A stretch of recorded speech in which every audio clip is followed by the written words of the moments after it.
Everyone. नमस्कार मंडळी, अक्काच किचनमध्ये अक्का तुमचं स्वागत करत आहे.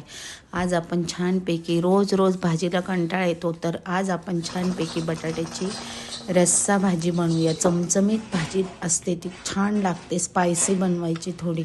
त्यासाठी बटाटे, वाटाणा, कांदा, टॅमॅटो, कोथिंबीर, कांदा, टॅमॅटो, आलं लसूण पेस्ट घ्यायची. विकत पण मिळते, पण आम्ही घरीच करतो. आल्या लसणाच्या पेस्टने भाजी चवदार आणि छान लागते.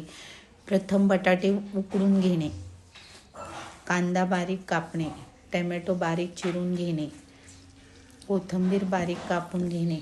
बारीक कापलेला कांदा, कढई गरम करून त्यामध्ये जिरे, मोहरी, हिंग फोडणी टाकून कांदा त्यात टाकून छान फ्राय करून घेणे. बटाटे सोडून बारीक कापून घेणे. कांदा परतत आल्यानंतर त्यामध्ये टॅमॅटो, कोथिंबीर, आलं लसूण पेस्ट घालून छान फ्राय करून घेणे. कांदा एकदम गुलाबीसर होऊ देणे. टॅमॅटो पण शिजून छान त्याच्यात प्युरीसारखे तयार होतात. मग त्यामध्ये लाल तिखट, गरम मसाला, धने जिरे पावडर, हळद टाकून चांगले परतवणे. मग बटाटे टाकणे. बटाटे खाऊ नये असे म्हणतात, पण बटाटा आणि वाटाण्याची एकत्र भाजी केल्यावर आपले कॅलरीज मॅच होतात. बटाट्यामध्ये फायबर असते आणि वाटाण्यामध्ये प्रोटीन असते. दोन्हींची मिक्स भाजी केली की आपल्या शरीराला पण आरोग्यदायी असते ती.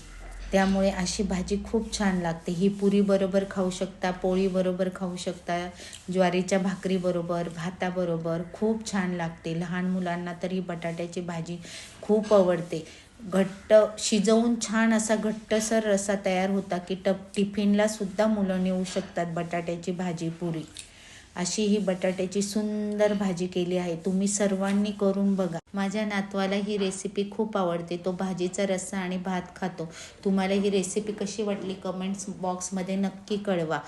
माझ्या चॅनलला लाईक करा, सबस्क्राईब करा, शेअर करा. मस्त